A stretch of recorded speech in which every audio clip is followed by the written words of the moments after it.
Hello students, कैसे हैं आप सब। मैं बहुत बढ़िया हूं। उम्मीद करता हूं कि आप सब भी बहुत बढ़िया होंगे। तो बेटा पिछली क्लास में हमने स्टार्ट किया था करंट इलेक्ट्रिसिटी, कुछ बेसिक्स डिस्कस किए थे। करंट क्या होता है, कितनी तरह का होता है, एसी क्या है, डीसी क्या है, करंट की एवरेज वैल्यू, करंट की इंस्टेंटेनियस वैल्यू क्या है, करंट की यूनिट क्या है, ये सब चीज़ें हमने पिछली क्लास में डिस्कस की थी। इसके बाद हमने ओम्स लॉ डिस्कस किया, रेजिस्टेंस, रेजिस्टिविटी, स्टेडी करंट के लिए क्या कंडीशंस चाहिए, पोटेंशियल डिफरेंस क्या चीज़ है, कैसे अप्लाई कर सकते हैं, सेल और बैटरी का रोल क्या, ये सब चीज़ें हम सारे बेसिक्स हम पिछली क्लास में डिस्कस कर चुके हैं। अगर किसी ने वो वीडियो नहीं देखा तो वीडियो आप देख सकते हैं। तो बेटा आज हम आगे बढ़ रहे हैं। इसके आगे रेजिस्टेंस, रेजिस्टिविटी हम डिस्कस कर चुके थे, उनकी यूनिट्स। आज हम अभी बात करने जा रहे हैं what is conductance. Conductance is denoted by capital G. Conductance is reciprocal of resistance. G is equal to 1 upon R. Numerically it is reciprocal of resistance. Fundamentally ये क्वांटिटी है क्या, रेजिस्टेंस क्या थी, opposition to the flow of current, current flow करने की कोशिश कर रहा और उसके लिए ऑपोजिशन आ रही है, रास्ते में कोई ना कोई रुकावट है, दैट रुकावट इज कॉल्ड एज रेजिस्टेंस। और इसका कारण भी मैं डिस्कस कर चुका हूं कि मेटेलिक कंडक्टर्स में इस रेजिस्टेंस का कारण क्या रहता है, ठीक है। तो वो पिछले वीडियो में हमने डिस्कस किया था। एनीवे, सो कंडक्टेंस क्या होगा, कंडक्टेंस होगा एबिलिटी टू कंडक्ट करंट। जैसे रेजिस्टेंस हर कंडक्टर के लिए अपनी अपनी थी, resistance of a conductor, similarly conductance of a conductor. Resistance of a conductor थी opposition to the flow of current, opposition offered by this conductor to the flow of current. और conductance क्या है, ability of this particular conductor to the passage of current, या ability to conduct current, ठीक है। Common sense की बात है, resistance ज्यादा होगी तो कंडक्टेंस कम होगी, तो इसलिए हमने सोचा कि कंडक्टेंस को जब मैथमेटिकली डिफाइन करना है, it should be reciprocal of resistance, right. जब ये रेसिप्रोकल ऑफ रेजिस्टेंस है तो यहीं से आपको यूनिट क्लियर हो जाएगी बेटा। तो कंडक्टेंस की यूनिट, रेजिस्टेंस की यूनिट हम जानते हैं ओम है, तो पर ohm, 1 per ohm is the unit of conductance. कुछ लोग इसको ओम इनवर्स भी कहते हैं, ओम इनवर्स कहिए या पर ओम कहिए, एक ही बात है। So that is the unit of conductance. हाँ, इसे हम एक नाम और देते हैं, Simon. It is denoted by capital S. हाँ, यहां मैंने थोड़ा गलत लिख दिया, गलत इस तरह से लिखा कि जब भी फुल फॉर्म में कोई भी यूनिट लिखी जाती है तो वो कैपिटल लेटर से स्टार्ट नहीं की जाती, वो स्मॉल लेटर से।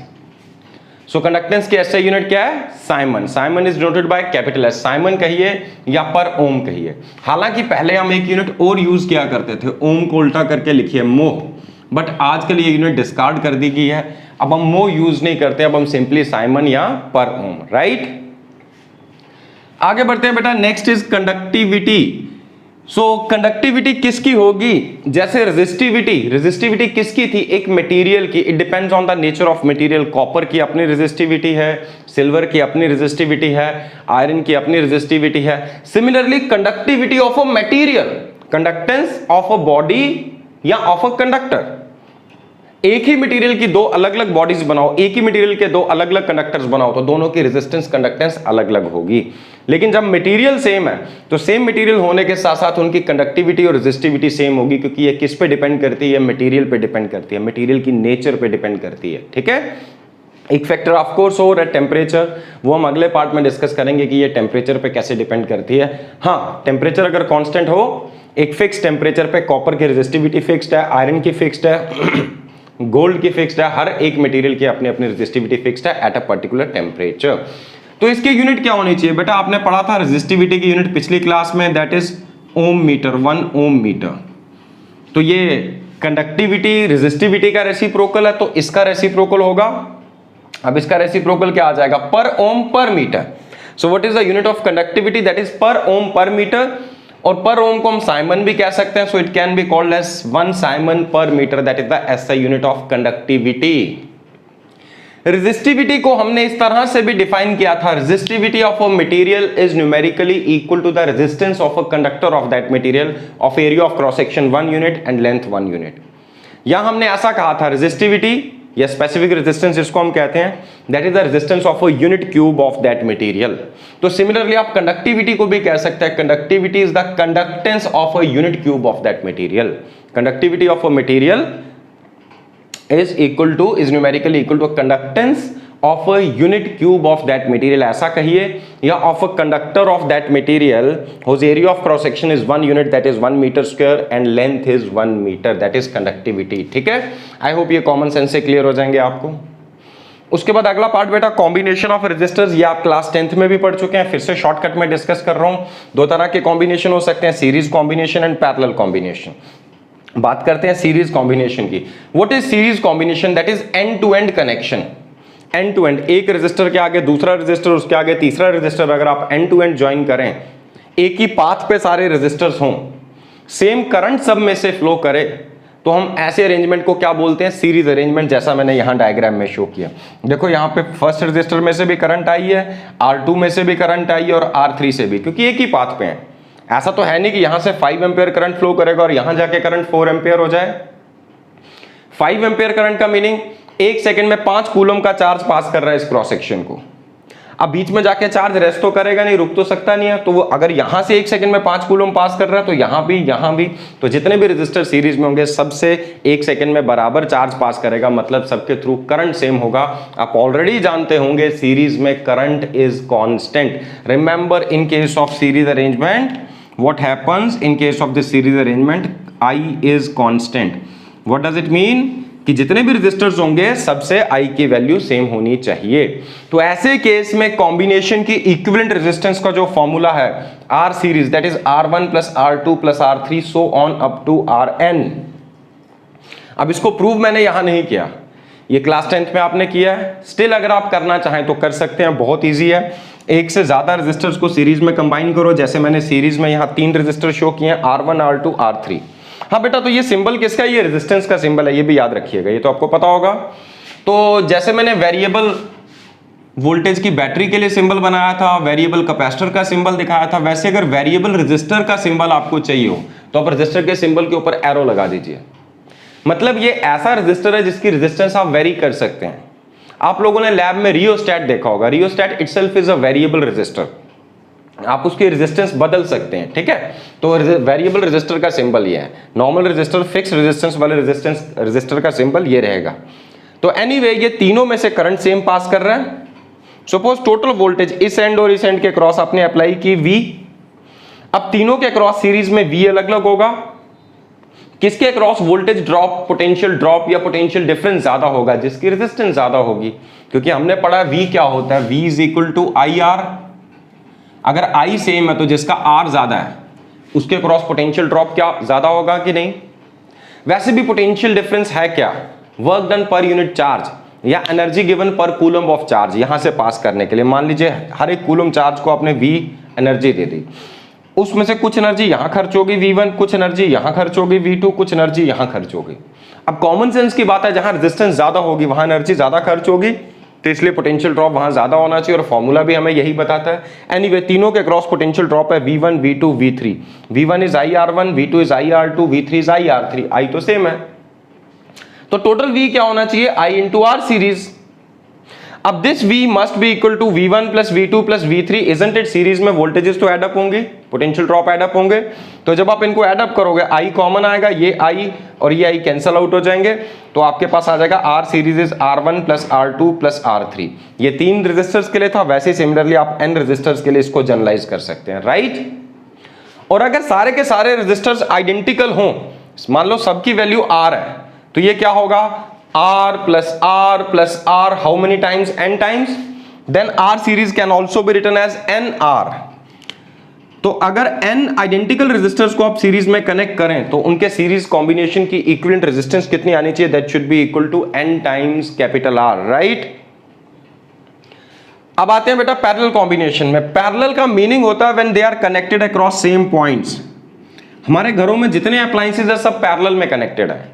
220 वोल्ट की सप्लाई अगर आपके घर आ रही है तो हर एक अप्लायंस को, चाहे एक पंखा यूज किया है, एक एलईडी यूज किया है, एक रेफ्रिजरेटर है, इलेक्ट्रिक आयरन, कोई भी अप्लायंस आप यूज कर रहे हैं, सभी अप्लायंसेस को बराबर वोल्टेज मिल रही है, because all are connected across same points. उन्हीं सेम पॉइंट से 2 वायर्स आ रही हैं, उन्हीं को आगे हम बाइफरकेट करके आगे डिस्ट्रीब्यूट कर रहे हैं, बट सभी के अक्रॉस क्या सेम होता है? V सेम होता है, क्योंकि पॉइंट सेम है, सभी A और B के क्रॉस कनेक्टेड है, तो A और B का पोटेंशियल डिफरेंस फिक्स्ड है। सो R1 R2 R3 तीनों को V सेम मिला। यहां करंट सेम था, यहां क्या सेम है? V सेम है। अब V सेम है, R अलग अलग है, तो पक्की बात है करंट अलग अलग होगा।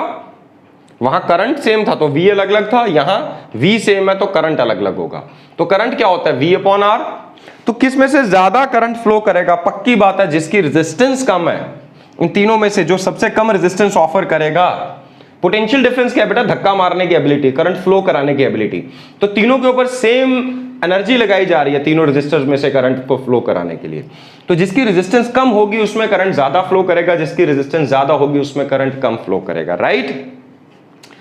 तो देखो यहां करंट I1 जो है वो V बाय R1 होना चाहिए, I2 should be equal to V by R2 and I3 should be equal to V by R3। और टोटल करंट I जो है वो क्या हो जाना चाहिए? वो V बाय R पैरेलल। तो V must be equal, sorry, total current I, जो भी total current I that should be equal to I1 plus I2 plus I3। I1 को मैं लिख सकता हूं V बाय R1, I2 को लिखा जा सकता है V बाय R2 और I3 को लिखा जा सकता है V बाय R3। और I क्या होगा? V upon R parallel. So V cancel out हो गया, कॉमन लेके तो 1 by R parallel is 1 by R1 plus 1 by R2 plus 1 by R3 so on up to, अगर n रेजिस्टर्स है तो अप टू 1 बाय Rn।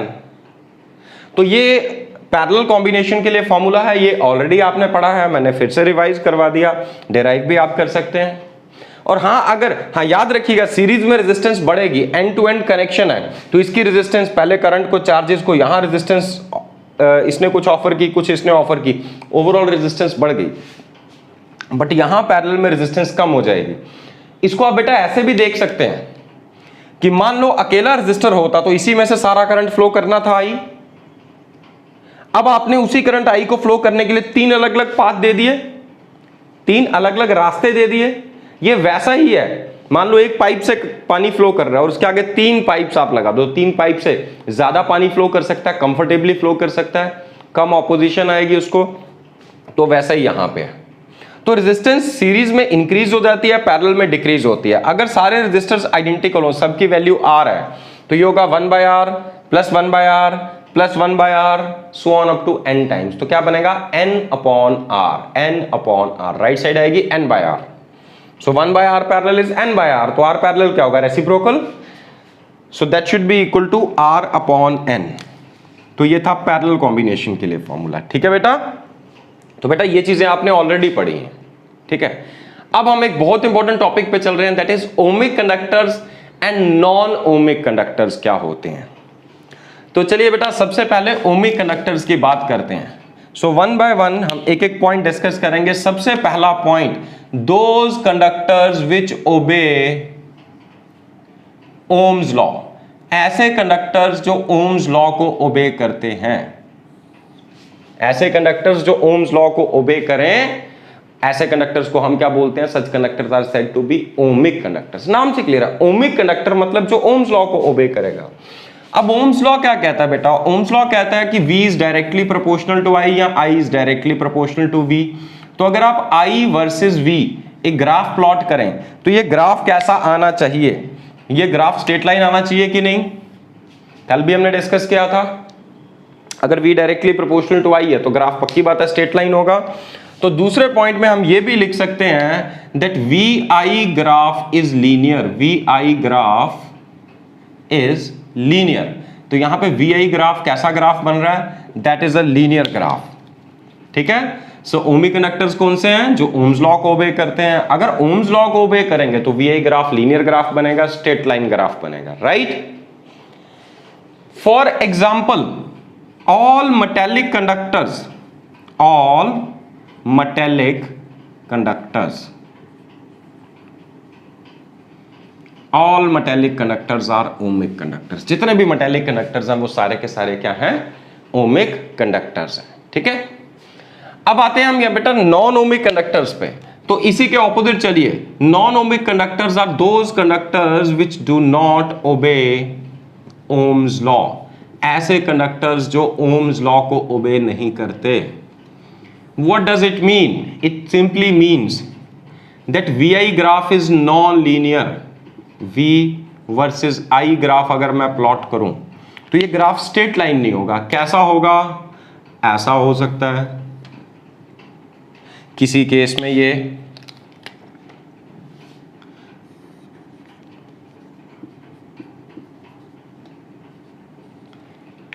इस तरह का हो सकता है बेटा, किसी केस में ये इस तरह का ग्राफ हो सकता है, यहाँ V और यहाँ I, this is V, this is I, ये ग्राफ इस तरह का हो सकता है और रिवर्स साइड इस तरह से हो सकता है। ये ग्राफ स्ट्रेट लाइन नहीं होगा। अगर ग्राफ स्ट्रेट लाइन नहीं है तो पक्की बात है कंडक्टर कैसा कंडक्टर है, नॉन ओमिक कंडक्टर। ऐसा हमें कहां देखने को मिलता है, ऐसा हमें देखने को मिलता है सेमीकंडक्टर डिवाइसेस में, जो कि आप पढ़ेंगे। अब आपका लास्ट यूनिट होगा क्लास 12th का सेमीकंडक्टर डिवाइसेस, इलेक्ट्रॉनिक डिवाइसेस भी हम जिनको कहते हैं बेटा। इलेक्ट्रिकल और इलेक्ट्रॉनिक में यही फर्क है, इलेक्ट्रॉनिक में हम सेमीकंडक्टर डिवाइसेस यूज करते हैं। आपके घर में फैन जो है वो इलेक्ट्रिकल डिवाइस है, बट मोबाइल इलेक्ट्रॉनिक डिवाइस है, कंप्यूटर इलेक्ट्रॉनिक डिवाइस है, पुराना फिलामेंट बल्ब इलेक्ट्रिकल डिवाइस है, नए वाले जो एलईडीज है वो इलेक्ट्रॉनिक डिवाइसेस हैं, क्योंकि इसमें सेमीकंडक्टर डिवाइसेस हम यूज करते हैं। सेमीकंडक्टर डिवाइसेस में कौन कौन से डिवाइसेस हो सकते हैं? एक होता है पीएन जंक्शन डायोड, फिलहाल आप इसको सिंपली डायोड भी कह सकते हैं, डायोड। एक हो सकता है transistor, transistor, LED, photodiode, etcetera. So all these devices are examples of non ohmic conductor. जितने भी सेमीकंडक्टर डिवाइसेस हैं ये नॉन ओमिक कंडक्टर्स हैं।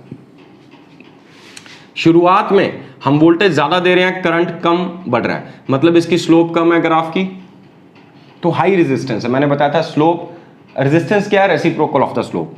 आगे बढ़ते गए स्लोप बढ़ने लगी, स्लोप बढ़ने लगी मतलब रेजिस्टेंस कम होने लगी। तो शुरुआत में जब आपने वोल्टेज मान लीजिए 0 से 10 वोल्ट तक अप्लाई की या 5 वोल्ट तक अप्लाई की, तो इसकी रेजिस्टेंस कम थी, सॉरी ज्यादा थी, स्लोप कम थी, रेजिस्टेंस ज्यादा थी। उसके आगे 10 to 20 वोल्ट या 50 वोल्ट तक इसकी रेजिस्टेंस लगातार कम होती गई। उसके बाद इस पॉइंट से लेके इस पॉइंट के बीच में, पॉइंट ए से लेके बी के बीच में ये जो रीजन है, यहां पे नेगेटिव वैल्यू ऑफ आर है, रेजिस्टेंस की वैल्यू नेगेटिव है। तो रेजिस्टेंस नेगेटिव होने का मीनिंग क्या है बेटा? कि आप वोल्टेज बढ़ा रहे हैं लेकिन करंट बढ़ नहीं रहा बल्कि कम हो रहा है। क्या होता है, क्यों होता है, कैसे होता है, ये सेमीकंडक्टर में हम डिटेल में पढ़ेंगे, ठीक है। तो फिलहाल ये याद रखिएगा, ये इंपॉर्टेंट पॉइंट है कि अगर कभी आपसे पूछे, कोई ऐसा ग्राफ ड्रॉ करके दे दे, mark the region in which resistance is negative, तो जहां ग्राफ ऊपर ना जाके नीचे आ रहा हो, वोल्टेज तो बढ़ रही है बट करंट कम हो रहा हो, तो वहां रेजिस्टेंस नेगेटिव है। दूसरे तरीके से देखिए, हमने कहा था resistance is reciprocal of slope, तो पॉइंट ए टू बी के बीच में कहीं पे भी अगर आप टेंजेंट ड्रॉ करते हो तो उसकी स्लोप नेगेटिव आ रही है कि नहीं, डाउनवर्ड्स जा रहे हैं। अगर स्लोप नेगेटिव आ रही है तो पक्की बात है रेजिस्टेंस भी नेगेटिव होनी चाहिए, यस और नो। दूसरी चीज, एक और चीज बेटा, यहां पे हमने बोला था रेजिस्टेंस क्या होती है, रेसिप्रोकल ऑफ स्लोप, और वैसे भी हमने कहा कि कंडक्टेंस क्या है, रेसिप्रोकल ऑफ रेजिस्टेंस। मतलब conductance is given by slope of V I graph, slope of V I graph. तो वोल्टेज करंट ग्राफ की जो स्लोप होगी वो कंडक्टेंस की वैल्यू देगी आपको, और स्लोप का रेसिप्रोकल क्या देगा, रेजिस्टेंस। एनीवे, यहां स्लोप नेगेटिव है तो कंडक्टेंस और रेजिस्टेंस दोनों यहां पे नेगेटिव है, राइट। यहां देखिए लगातार स्लोप बढ़ती जा रही है, मतलब लगातार रेजिस्टेंस कम होती जा रही है। तो शुरुआत में जब थोड़ी वोल्टेज अप्लाई की तो रेजिस्टेंस ज्यादा थी, जैसे जैसे वोल्टेज बढ़ाते गए रेजिस्टेंस कम होती गई, ठीक है। ये इसका मीनिंग है इस ग्राफ का। ये ग्राफ है बेटा, पॉजिटिव वोल्टेज दी तो यहां तक जब वोल्टेज दी तो बहुत हाई रेजिस्टेंस थी, करंट ग्रो ही नहीं किया। इस वोल्टेज, इस लिमिट के बियॉन्ड जैसे हमने इस लिमिट को पार किया तो करंट ऑलमोस्ट लीनियरली ग्रो करने लगा, जैसा कि ओमिक कंडक्टर में होता है। एग्जैक्टली स्ट्रेट लाइन तो नहीं है बट ऑलमोस्ट स्ट्रेट लाइन है। और अगर आपने नेगेटिव वोल्टेज अप्लाई की तो इस ग्राफ का बिहेवियर बदल गया। इसने बहुत हाई रेजिस्टेंस ऑफर की और बड़ी लंबी रेंज तक, यहां तो छोटी रेंज थी, यहां लंबी रेंज तक हाई रेजिस्टेंस ऑफर की, और जैसे इस लिमिट के पार चलेगी वोल्टेज, करंट अचानक से ग्रो कर गया। ऐसा होता है पीएन जंक्शन डायोड के केस में। क्यों और कैसे, ये बाद में वहां पे डिस्कस करेंगे। बट पॉजिटिव वोल्टेज देने पे लो रेजिस्टेंस ऑफर की, शुरुआत में थोड़ी सी हाई थी, उसके बाद लो रेजिस्टेंस ऑलमोस्ट कंडक्टर की तरह बिहेव किया। जब आपने नेगेटिव वोल्टेज अप्लाई की, नेगेटिव वोल्टेज का मतलब क्या है कि पहले ये एंड पॉजिटिव पे रखा, ये एंड नेगेटिव पे रखा, अब रिवर्स कर दिया, इस एंड को पॉजिटिव कर दिया, इस एंड को नेगेटिव कर दिया। मतलब पहले करंट इधर फ्लो कर रहा था, अब करंट इधर फ्लो करेगा, इसलिए करंट भी नेगेटिव साइड है। हाँ, बहुत लो करंट है। तो ऐसे डिवाइसेस को हम बोलते हैं, such a device is a current valve. Current valve. बेटा वॉल्व क्या होता है? आपने पढ़ा होगा वॉल्व, साइकिल के टायर में, कार के टायर में वॉल्व होता है। Valve is a device that allows unidirectional flow, एक डायरेक्शन में फ्लो को अलो करता है और दूसरी डायरेक्शन में ब्लॉक करता है। एयर फ्लो करती है, कोई भी फ्लूइड फ्लो करता है हाई प्रेशर टू लो। जब आप कंप्रेस्ड एयर के टैंक को आपके कार के टायर से कनेक्ट करते हैं उस पाइप के थ्रू, तो कंप्रेस्ड एयर का प्रेशर हाई है, कार के टायर में कम है, तो high pressure to low air flow की आपकी कार के टायर के अंदर हवा भर गई। लेकिन अब जैसे वो नोजल आपने हटा दी, वो नॉब हटा दी, अब कार टायर के अंदर जो एयर और बाहर है एटमॉस्फेरिक एयर, तो एटमॉस्फेरिक प्रेशर बहुत कम है एज कंपेयर टू जो टायर के अंदर। तो आपको अंदर से हवा बाहर आनी चाहिए बट नहीं आ पाती। क्यों? क्योंकि बीच में एक डिवाइस कनेक्टेड है, वॉल्व, जो बाहर से अंदर तो जाने देगा हवा को, अंदर से बाहर नहीं आने देगा। Valve is a device that allows unidirectional flow. तो वैसे ही PN junction diode is a current valve. इस डायरेक्शन में करंट फ्लो कराओगे तो आराम से जाने देगा, जब ऑपोजिट डायरेक्शन में करंट फ्लो कराने की कोशिश करोगे तो ये उसको ब्लॉक करने की कोशिश करेगा, हाई रेजिस्टेंस ऑफर करेगा। इसलिए ये ग्राफ इस साइड, अगर और मैं इसको पीछे स्ट्रेच करूं, ये इस तरह का ग्राफ बनता है प्रैक्टिकली। ये बहुत हाई रेजिस्टेंस ऑफर करता है, वोल्टेज बढ़ाते जा रहे हैं, और ये यहाँ आके, जैसे यहाँ पे शुरुआत में हाई रेजिस्टेंस थी, बट ये 0.5 वोल्ट के ऑर्डर कि जब तक 0.5 वोल्ट की वोल्टेज दी है तब तक हाई रेजिस्टेंस है।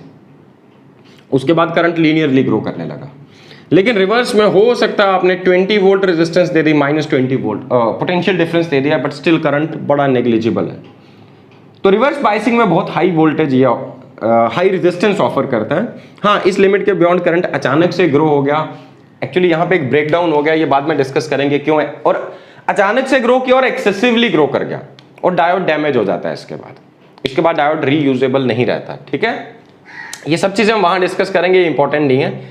हाँ, ये थोड़ा सा बता रहा हूं कि PN junction diode act as a current valve. आपके हार्ट में वॉल्व है बेटा, ऑरिकल प्रेस करता है तो बीच में एक वॉल्व के थ्रू ब्लड चला जाता है वेंट्रिकल में।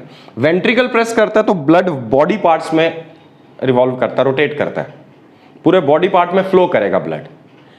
जब वेंट्रिकल प्रेस किया तो ब्लड पीछे भी तो जा सकता था, ऑरिकल बड़ा चैम्बर था, वेन्स तो पतली है, बट उसको पीछे जाने से कौन रोकता है? उन दोनों के बीच में एक वॉल्व कनेक्टेड, आपने पढ़ा होगा, बाइकस्पिड वॉल्व, ट्राइकस्पिड वॉल्व।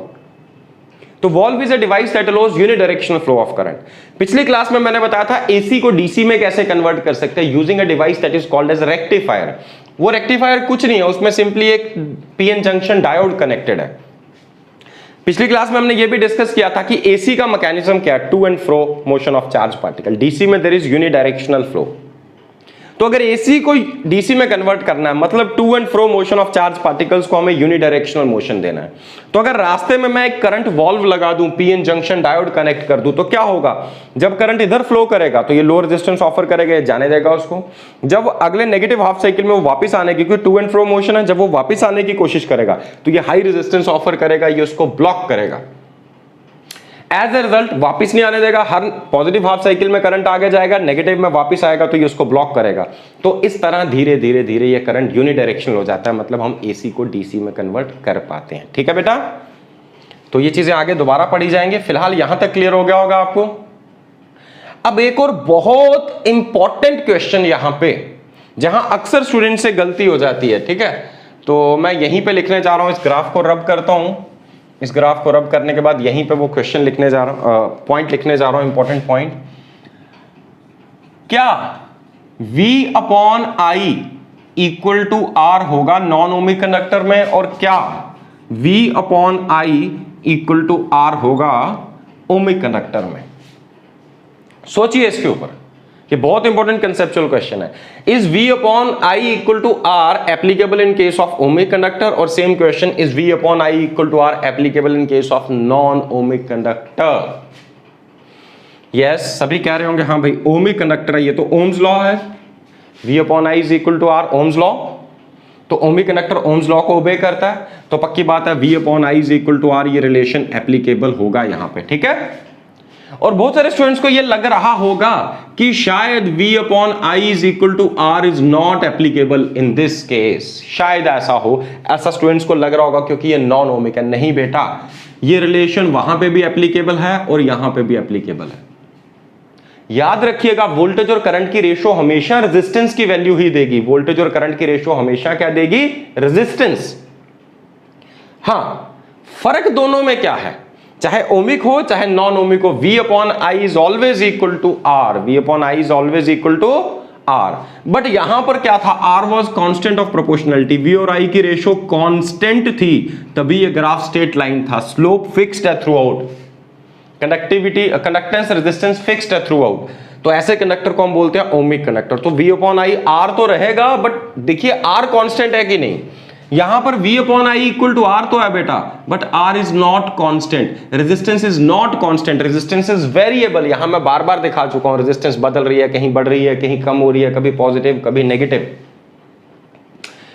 तो नॉन ओमिक कंडक्टर में भी V upon I equal to R है। वोल्टेज और करंट की रेशो हमेशा रेजिस्टेंस के इक्वल होती है, लेकिन फर्क सिर्फ इतना है कि R is not a constant. R is not a constant. तो ये चीज आपको याद रहेगी, ठीक है बेटा। सो ये याद रखिएगा, नॉन ओमिक में V upon I is equal to R, but R is not constant, resistance is variable throughout. तो इसीलिए यहां पर एक नया कंसेप्ट आता है हमारे पास, जिसे हम कहते हैं डायनेमिक रेजिस्टेंस, क्योंकि रेजिस्टेंस लगातार बदल रही है। अगर नॉन ओमिक कंडक्टर की रेजिस्टेंस निकाली जाए तो जब आपने वोल्टेज 1 वोल्ट अप्लाई किया तब रेजिस्टेंस अलग होगी, जब वोल्टेज की वैल्यू आप 2 वोल्ट अप्लाई करेंगे तब रेजिस्टेंस अलग होगी। तो अलग अलग वैल्यूज पे V की रेजिस्टेंस की वैल्यू अलग अलग होने वाली है। मान लीजिए ग्राफ कुछ इस तरह से चल रहा है, तो मैं आपसे कहता हूं बेटा इसकी आप डायनेमिक रेजिस्टेंस डिटरमिन करके दिखाओ। आप पूछेंगे सर किस रेंज में आपको डायनेमिक रेजिस्टेंस चाहिए। इसको हम डिनोट करते हैं R विद सबस्क्रिप्ट D से। नॉर्मली रेजिस्टेंस क्या होता है? V अपॉन आई, यहां होगा delta V upon delta I. Change in voltage upon change in current, this is called as dynamic resistance. जैसे मान लीजिए मैंने आपसे कह दिया बेटा ये 5 वोल्ट वैल्यू पे, 5 वोल्ट पे, तो अब 5 वोल्ट के कॉरस्पॉन्डिंग देखो ग्राफ पे कोई एक पॉइंट आपको मिलेगा। अब एक पॉइंट थोड़ा सा इससे राइट साइड पे लो, एक थोड़ा सा लेफ्ट साइड पे लो। इन दोनों के बीच में देखो जरा, ये डेल्टा आई आ रहा है और ये डेल्टा V आ रहा है। So delta V upon delta आई जो होगा वो क्या होगी? Dynamic resistance. या आप ऐसा कह लो, यहां पे आप टेंजेंट ड्रॉ कर दो इस पॉइंट पे, उस पॉइंट पे टेंजेंट की स्लोप ले लो तो भी वही वैल्यू आएगी। या थोड़ा सा इसके थोड़ा राइट साइड पे एक पॉइंट लो, इसके थोड़ा लेफ्ट साइड पे, इन दो पॉइंट्स में के बीच में आप इस तरह से एक राइट ट्रायंगल कंस्ट्रक्ट करो। ये वाली साइड चेंज इन करंट होगी, ये वाली साइड चेंज इन वोल्टेज होगी, तो डेल्टा V अपॉन डेल्टा आई आपको क्या वैल्यू देगी? Dynamic resistance. यूनिट इसकी भी वही रहने वाली है, ओम। राइट, आई होप ये पार्ट क्लियर हुआ होगा आपको बेटा। इसके बाद आगे बढ़ते हैं बेटा, colour coding of carbon resistors. तो बेटा रेजिस्टर्स जब आप सर्किट में यूज करते हैं, रेजिस्टेंस एक बहुत ही छोटा सा डिवाइस होता है रेजिस्टर, अगर आप देखें। अब नॉर्मली देखो मेरे हाथ में एक मार्कर है, इस मार्कर के ऊपर बहुत कुछ लिख रखा है, बहुत सारी स्पेसिफिकेशन है। आप एक दवाई लेकर आते हैं, उसके ऊपर बहुत सारी चीजें लिखी रहती हैं, उसके बारे में कुछ इंफॉर्मेशन दी है। इस मार्कर पे देखिए अगर आप बहुत कुछ लिखा है, ये किस कंपनी का मार्कर है, कौन से इंक यूज हो रही है, कुछ प्रिकॉशंस होंगी। तो वैसे ही जब आप इलेक्ट्रिकल कंपोनेंट कोई खरीद के लाएंगे मार्केट से, तो उस कंपोनेंट के अंदर उसके बारे में उसकी स्पेसिफिकेशन गिवन हो गया। फैन लेके आते हैं, एलईडी लेकर आते हैं, कुछ भी लेकर आते हैं, बट प्रॉब्लम यह है कि रजिस्टर खुद ही इतना छोटा सा है। आप मेरे मार्कर की निब के साइज का रजिस्टर होता है। अब इस इतने छोटे रजिस्टर के ऊपर हम किस तरह से इसके बारे में इंफॉर्मेशन कोट करें, क्या लिखें कि इसकी वैल्यू कितनी है? ये 2000 ओम है, 10,000 ओम है, 0.002 ओम है, और रेजिस्टेंस कोट करेंगे। और अगर मान लो लिखते हुए कहीं थोड़ा सा प्रिंटिंग एरर हो गया या बाद में रबिंग की वजह से डेसिमल मिट गया बीच से, तो गड़बड़ हो जाएगी। हो सकता है वो लिखा हो 2.000 ओम, डेसिमल मिट गया, आप सोच लेंगे 2000 ओम है, तो अब 2 ओम को गलती से 2000 ओम की जगह कनेक्ट करोगे तो शॉर्ट सर्किट हो जाएगा सर्किट में। तो इसलिए जब भी कोई रेजिस्टर्स हम यूज करते हैं, उन रेजिस्टेंसेस में बेटा रेजिस्टर्स के बारे में जो भी इंफॉर्मेशन वहां पे दी जाती है वो कोड की फॉर्म में गिवन होती है। किसकी फॉर्म में? कोड की फॉर्म में। That is called as colour coding. That is called as colour coding of resistors. So अभी अगले पार्ट में हम डिस्कस करने जा रहे हैं कलर कोडिंग क्या चीज है। What is colour coding? Colour coding, colour coding of resistors, इनके बारे में जो भी इंफॉर्मेशन देनी है हम एक कोड की फॉर्म में देते हैं, कलर कोडिंग ऑफ रेजिस्टर्स। वो कोडिंग किस तरह से की जाती है, मान लीजिए ये एक रेजिस्टर है, ये ऑलमोस्ट सिलिंड्रिकल शेप का रहता है, इसके ऊपर बेटा 4 कलर्ड रिंग्स बने होते हैं, 4 coloured rings, ring 1, ring 2, ring 3 और रिंग 4 थोड़े से डिस्टेंस पे होता है। रिंग 1, 2, 3, 4 इस तरह का रेजिस्टर है, इसके ऊपर 4 कलर्ड रिंग्स बने होते हैं। तो इन कलर्ड रिंग्स के कलर्स को देख के आप बता सकते हैं इस रेजिस्टर की वैल्यू क्या होगी, इस रेजिस्टर की वैल्यू क्या होगी, ये आप इसकी हेल्प से बता पाएंगे।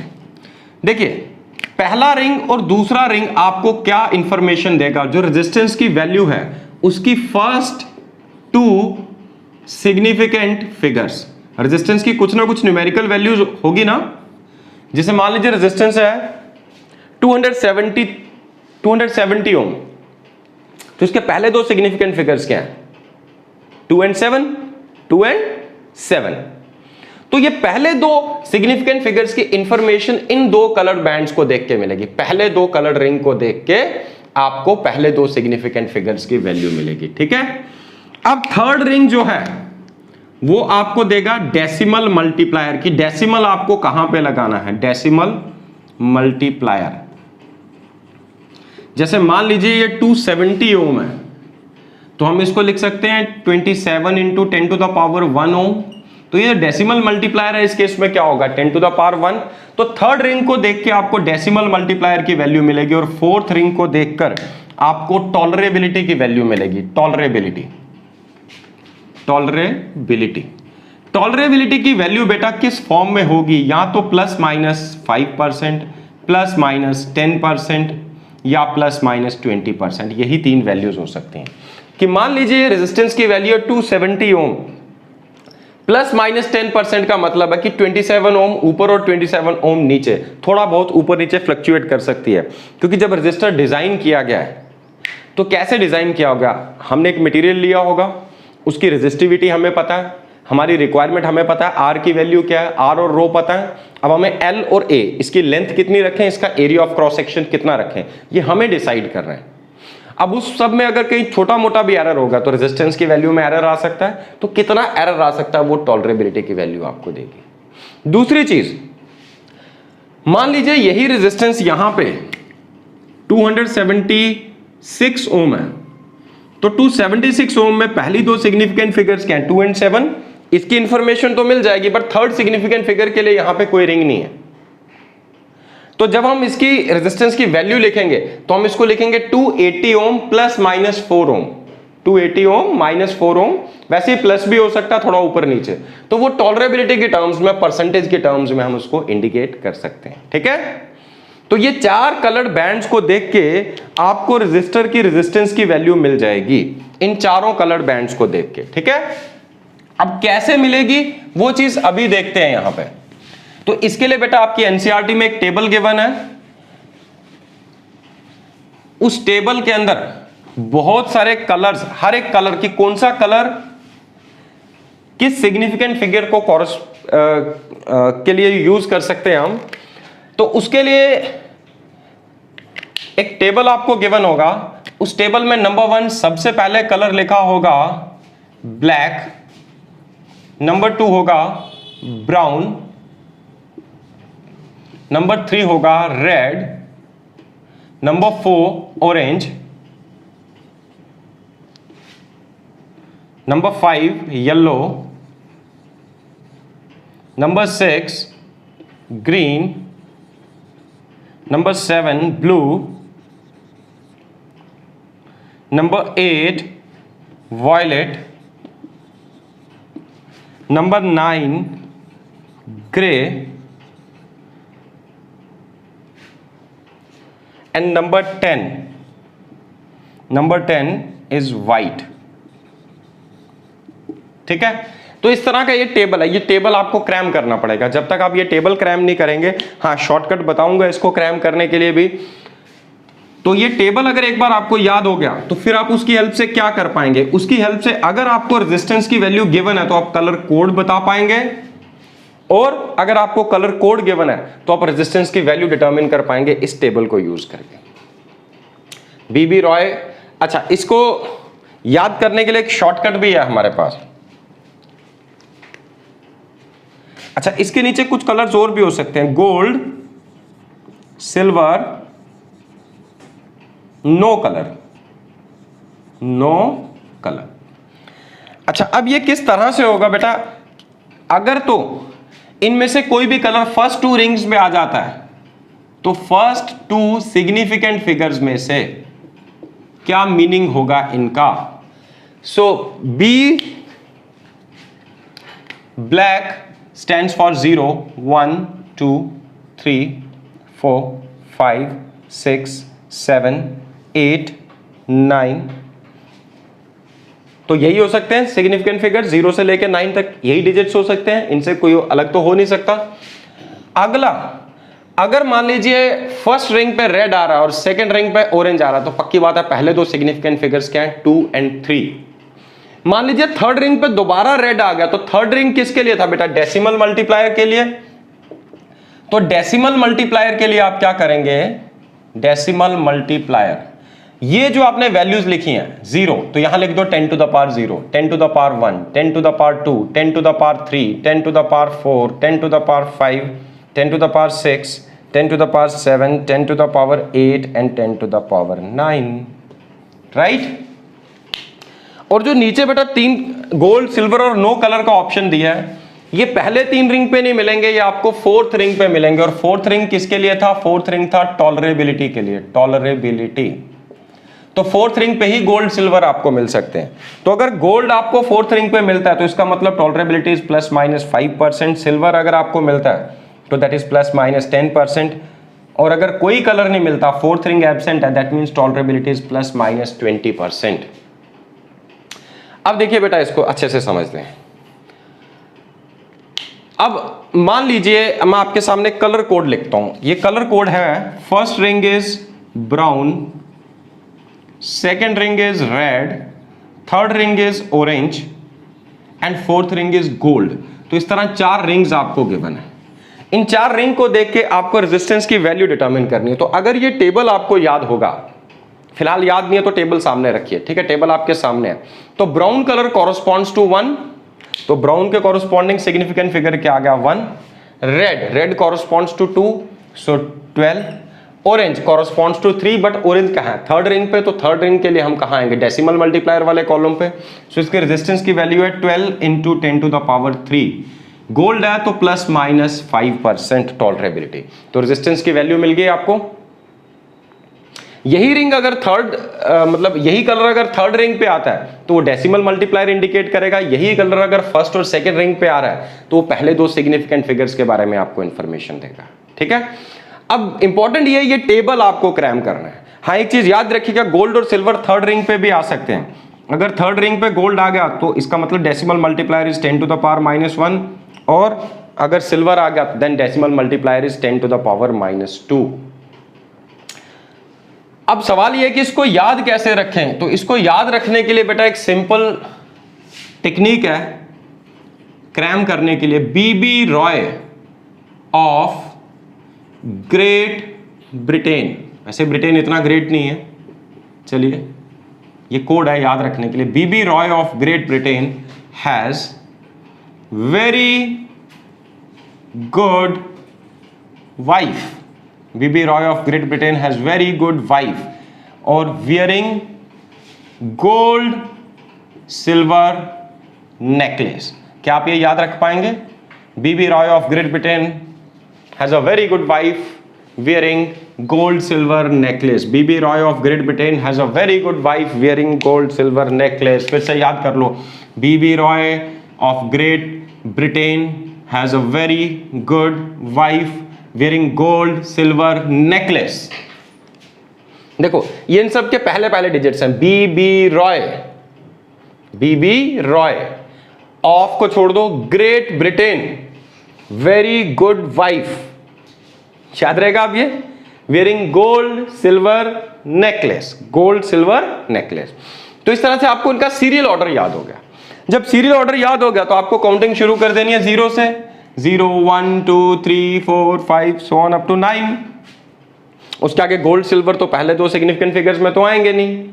Gold silver no colour ±5%, ±10%, ±20% tolerability, ये तो यहां से याद हो जाएगा। हाँ, कंफ्यूजन कहां आ सकती है? अच्छा, फर्स्ट रिंग पे अगर बी आ रहा है तो 0, सेकंड रिंग पे आ रहा है तो 10 to the power 0, first ring पे ब्राउन आ रहा है तो 1, सेकंड रिंग पे आ रहा है तो 10 टू द पावर 1। तो इस तरह से इसकी कोडिंग की जा सकती है। जब आप ये क्रैम कर लेंगे उसके बावजूद आपको एक थोड़ी सी प्रॉब्लम आ सकती है। वो प्रॉब्लम क्या है कि यहां बी 3 बार आ रहा है, बी बी बी, तो ये आपको याद रखना पड़ेगा। पहला बी ब्लैक, दूसरा बी ब्राउन और तीसरा बी ब्लू।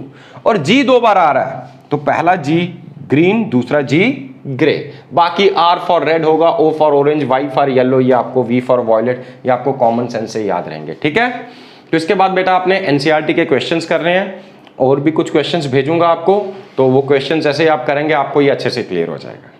एक एग्जांपल और ले लेते हैं। यहां तो कलर कोड गिवन था और रेजिस्टेंस की वैल्यू हमें लिखनी थी।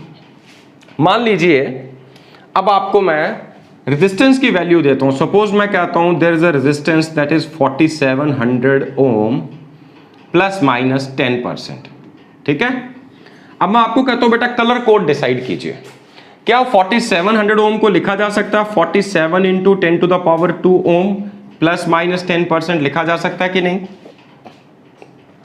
पहले दो सिग्निफिकेंट फिगर्स क्या है, 4 और 7।